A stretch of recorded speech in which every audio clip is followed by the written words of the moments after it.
Time for another book in the series by Andrea Beatty. There are lots of books in the series. Ada Twist, Scientist.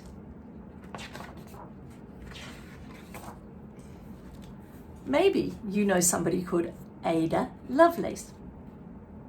I think this book here, this character, is named after her. If you don't, maybe you could find out more about her. Ada Marie, said not a word till the day she turned 3. She bounced in her crib and she looked all around, observing the world, but not making a sound. She learned how to climb and made her big break with a trail of chaos left in her wake. She ran through the day, chasing each sound in sight, and didn't slow down till she conked out at night. Her parents were frazzled, but tried not to freak as Ada grew bigger and still did not speak. Clearly, young Ada, with lots in her head, would have something to say when it ought to be said. That's just what happened when Ada turned 3. She tore through the house on a fact-finding spree and climbed up the clock just as high as she could. Her parents yelled, "Stop!" as every good parent would. Ada's chin quivered, but she did not cry. She took a deep breath and she simply asked, "Why? Why does it tick? Why does it talk? Why don't we call it a granddaughter clock? Why are there 3 pointy things stuck to a rose? Why are there hairs up the inside of your nose?"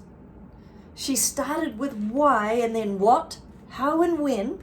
By bedtime she came back to why once again. She drifted to sleep as her dazed parents smiled at the curious thoughts of their curious child who wanted to know what the world was about. They kissed her and whispered, "You'll figure it out." Her parents kept up with this high-flying kid whose questions and chaos both grew as she did. Look at all her questions. Even Miss Greer found her hands were quite full when young Ada's chaos wreaked havoc at school. But this much was clear about Miss Ada Twist. She had all of the traits of a great scientist. Ada was busy that first day of spring, testing the sounds that make mockingbirds sing, when a horrible stench whacked her right in the nose, a pungent aroma that curled up her toes. "Zowie," said Ada, which got her to thinking, what is the source of that terrible stinking? How does a nose know there's something to smell? And does it still stink if there's no nose to tell?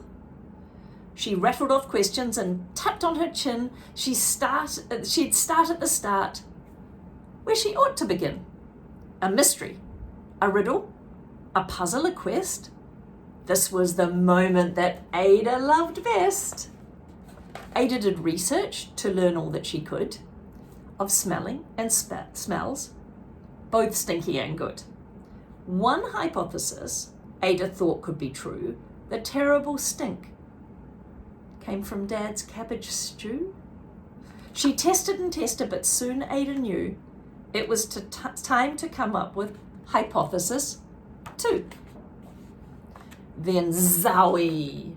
The stink struck again, just like that. Hypothesis 2. It's caused by the cat. The cat couldn't make such a stink on its own. It needed perfume and some fancy cologne. So young Ada tested. The test was a flop. She started again, but her parents yelled, "Stop!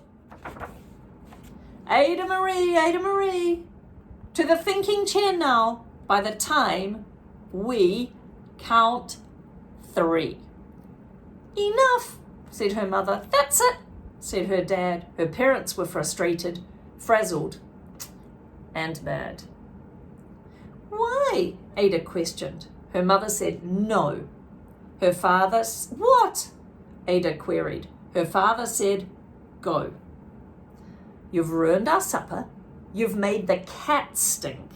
Enough with your questions. Now sit there and think.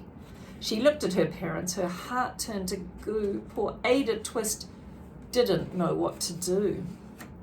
She sat all alone, by herself in the hall, and Ada once more could say nothing at all.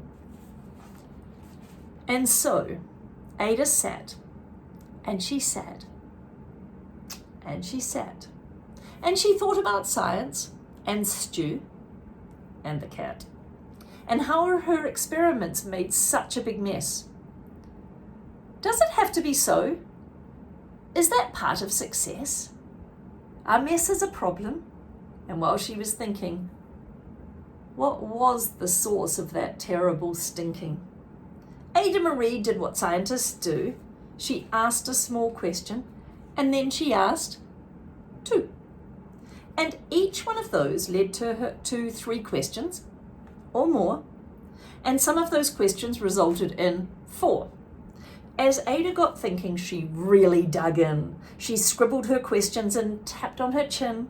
She started at why, and then what, how, and when. And at the end of the hall, she reached why once again. Her parents calmed down, and they came back to talk. They looked at the hallway